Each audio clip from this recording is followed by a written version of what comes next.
नमस्कार, मी वैष्णवी राऊत. साम टीव्हीच्या बातमीपत्रामध्ये आपल्या सगळ्यांचं स्वागत आहे. या बातमीपत्राच्या सुरुवातीलाच कॅन्सर रुग्णांसाठी सर्वात मोठी आणि दिलासादायक अशी बातमी आहे. मुलींना आता कॅन्सरची लस मोफत मिळणार आहे. 14 वयापर्यंतच्या मुलींसाठी ही लस मोफत दिली जाणार आहे. ब्रेस्ट कॅन्सरसाठी लवकरच ही लस दिली जाईल. महिलांसाठीच्या कॅन्सरसाठी ही लस पुढच्या 5 ते 6 महिन्यांतच उपलब्ध होईल. देशात आणि राज्यातही कॅन्सरचे रुग्ण मोठ्या प्रमाणात वाढत आहेत आणि त्यासाठी सरकारनं हे मोठं पाऊल उचललंय.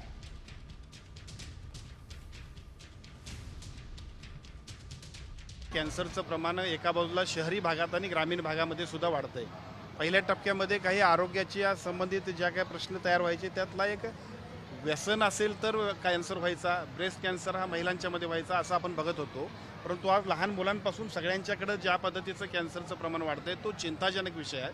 आणि म्हणूनच मगाशी अर्थमंत्री आदरणीय अजितदादांना आम्ही विनंती केली आणि त्यांनी सुद्धा त्याला संमती दिली की राज्याच्या सर्व 0 ते 14 वयोगटातल्या मुलींना विशेषतः आपण या लसीची योजना राज्य शासनाच्या वतीनं मोफत करण्याबद्दलचा निर्णय सुद्धा शासन घेईल.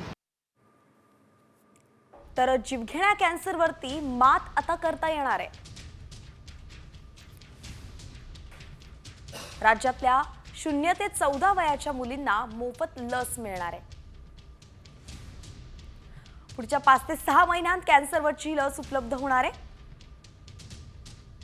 तर ब्रेस्ट कॅन्सरसाठी लवकरच ही लस दिली जाईल. राज्याचे आरोग्य मंत्री प्रकाश आंबेडकर यांनी ही घोषणा केली आहे. एकंदरीतच आपण पाहतोय मोठी घडामोड. या संदर्भात सविस्तर अपडेट देत आहेत आपले प्रतिनिधी अक्षय बडवे.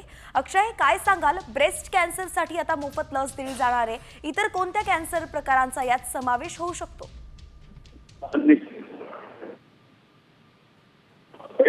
काही वर्षांमध्ये कर्करोगाच्या रुग्णसंख्येत मोठ्या प्रमाणात वाढ होत असल्याचं पाहायला मिळतंय आणि या संदर्भात आरोग्यमंत्री प्रकाश आंबेडकर यांना जेव्हा काल माध्यमांनी विचारलं तेव्हा देखील त्यांनी याच गोष्टीबाबत कबुली दिली होती आणि राज्यात सुद्धा कर्करोगांचे जे रुग्ण आहेत त्या संख्येत देखील वाढ होतीये आणि हे चिंताजनक असल्याचं देखील प्रकाश आंबेडकर म्हणाले होते. मात्र याच वेळेला प्रकाश आंबेडकर यांनी राज्य सरकारच्या वतीने एक मोठा निर्णय देखील घेतलेला आहे, जो की राज्यातील 0 ते 14 वयोगटातील मुलींना HPVची म्हणजे कॅन्सरची जी लस आहे ती मोफत देण्याचा निर्णय जो आहे तो राज्य सरकारने घेतलेला आहे. त्यामुळे अतिशय दिलासादायक आणि महत्त्वपूर्ण निर्णय असा म्हणावा लागेल. अच्छा, धन्यवाद अक्षय अगदी सविस्तर अपडेटसाठी. एकंदरीतच आपण पाहतोय मोठं पाऊल जे आहे ते आरोग्य विभागानं राज्यातील संपूर्ण महिलांसाठी आता घेतलेलं आहे. खरं तर कॅन्सर पेशंटसाठी घेतलंय. आता कॅन्सरची मोफत लस मिळणार आहे. म्हणून ब्रेस्ट कॅन्सरवरती मात करण्यात आता यश मिळणार का पाहावं लागेल.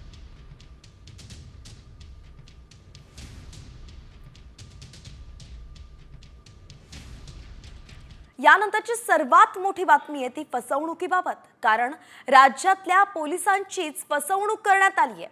1-2 कोटी नाही तर 1100 कोटींची फसवणूक करण्यात आलेली आहे. स्वस्त घरं देण्याच्या नावाखाली आजी माजी पोलिसांना फसवण्यात आलंय. महाराष्ट्रात पोलीस मेगा सिटी बचाव कृती समितीनं हे केलंय. तर या भ्रष्टाचारात संचालक मंडळातील वरिष्ठ पोलीस अधिकाऱ्यांचा हात असल्यामुळे आरोपींना पाठीशी घालण्यात येत आहे असा सुद्धा आता एक आरोप केला जातोय. दरम्यान या भ्रष्टाचाराच्या विरोध 10 मार्चला महारेराच्या कार्यालयावरती मोर्चा काढून करण्यात येणार आहे.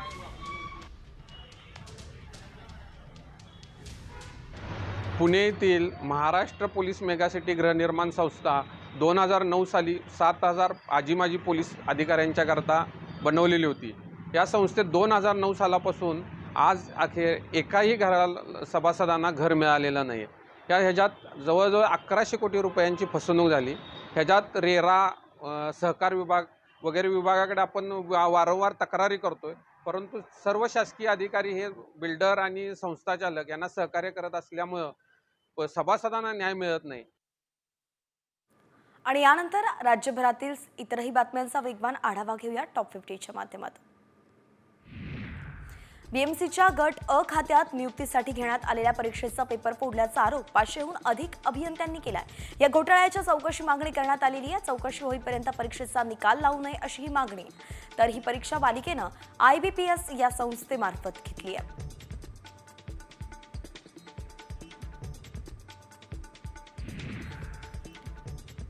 शिवशाही बलात्कार प्रकरणी महत्त्वाचा पुरावा हाती लागलाय. घटनेनंतर पीडित तरुणीनं एका व्यक्तीला आपबीती सांगण्याचा प्रयत्न केला होता अशी माहिती सुरुवातीला समोर आली होती. दरम्यान ती व्यक्ती एसटीचा एक कंडक्टर असल्याची माहिती मिळतेय. पोलिसांनी या कंडक्टरचा जबाबही नोंदवलाय.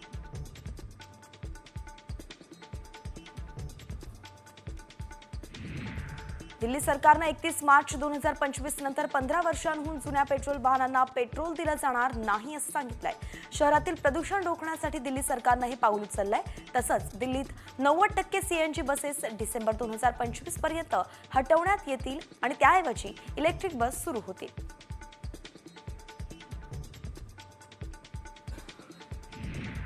कोल्हापूरच्या करोड घाटाचं काम सुरू असल्यानं आता वाहतूक 13 महिन्यांपासून खंडित झाली होती.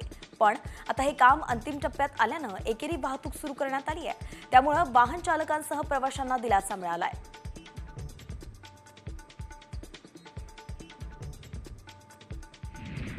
कुल्लू मनालीमध्ये हायवेवरती दरड कोसळतानाचा व्हिडिओ व्हायरल होतोय. सुदैवानं मोठा अपघात चालकाच्या सतर्कतेमुळे वाचलाय. मुसळधार पावसामुळे हिमाचल प्रदेशातील अनेक भागात प्रचंड नुकसान झालंय. मुसळधार पावसामुळे नदी नाल्यांना पूरही आलाय.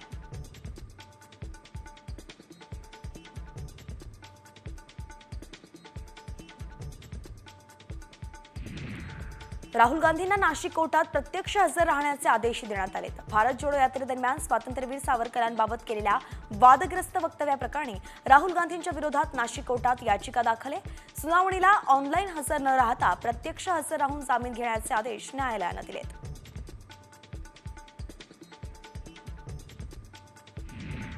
पुणे पोलिसांनी कुख्यात गुंड गजा मारणेची फॉर्च्युनर गाडी सुद्धा जप्त केली आहे. मात्र ही गाडी मारणेनं दुसऱ्याच्या नावावरती घेतली आहे. गजा मारणेसोबत सिनेमा पाहण्यासाठी आलेले सर्वजण पोलिसांच्या रडारवरती आहेत. पोलिसांनी यापूर्वी अटक केलेल्या आरोपींच्या दुचाकीही जप्त केल्या आहेत.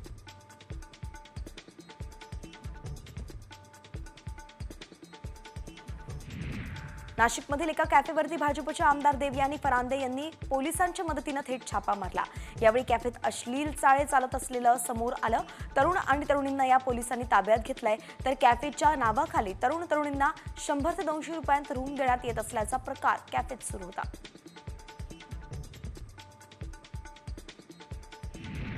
प्रशांत जाधव गोळीबार प्रकरणात दीपक बडगुजर आणि 5 संशयित आरोपींना दिलासा मिळालाय. नाशिक पोलिसांनी बडगुजर यांच्यासह 5 जणांवरती मकोका लावला होता. मात्र अप्पर पोलीस महासंचालकांनी मकोका लावण्यास परवानगी नाकारली.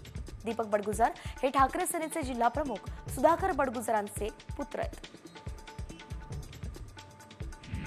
पुण्यात एक व्हिडिओ व्हायरल होतोय. त्यात एक महिला 4 चाकीला बंदी असणाऱ्या पुलावरती गाडी चालवणाऱ्याला चांगलाच धडा शिकवताना दिसून आल्या. त्यात त्यांनी थेट मध्यापर्यंत आलेली गाडी मागे घेण्यास भाग पाडल्याचं दिसून आलंय.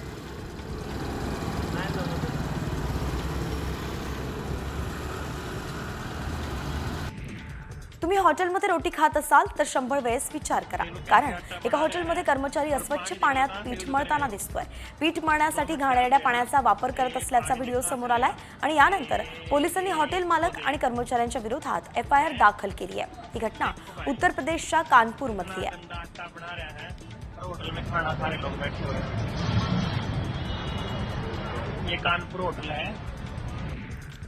न्यूझीलंड विरुद्धचा आजचा सामना विराटसाठी स्पेशल ठरणार आहे. विराट या सामन्यासाठी मैदानात पाऊल ठेवताच सचिन तेंडुलकर, MS धोनी, युवराज सिंग सारख्या दिग्गजांच्या पंक्तीत स्थान मिळवणार आहे. विराटला प्लेइंग 11 मध्ये संधी मिळणार आहे. तर त्याच्या कारकिर्दीतील हा 300वा वनडे सामना असणार. राजस्थानमध्ये बर्फाची चादर पाहायला मिळाली आहे. राजस्थानच्या काही जिल्ह्यांमध्ये पावसासोबत गारपीटही झाली आणि त्यामुळे काल राजस्थानमध्ये काश्मीरसारखे नजारे पाहायला मिळाले.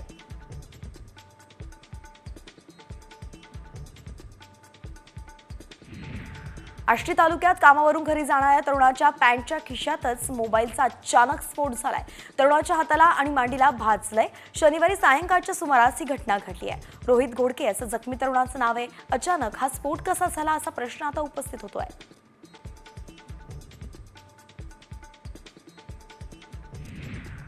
दिल्ली सरकारनं 31 मार्च 2025 नंतर 15 वर्षांहून जुन्या पेट्रोल वाहनांना पेट्रोल दिलं जाणार नाही असं सांगितलंय. शहरातील प्रदूषण रोखण्यासाठी दिल्ली सरकारनं हे पाऊल उचललंय. तसंच दिल्लीत 90% CNG बसेस डिसेंबर 2025 पर्यंत हटवण्यात येणार आहे आणि त्याऐवजी इलेक्ट्रिक बस सुरू होतील.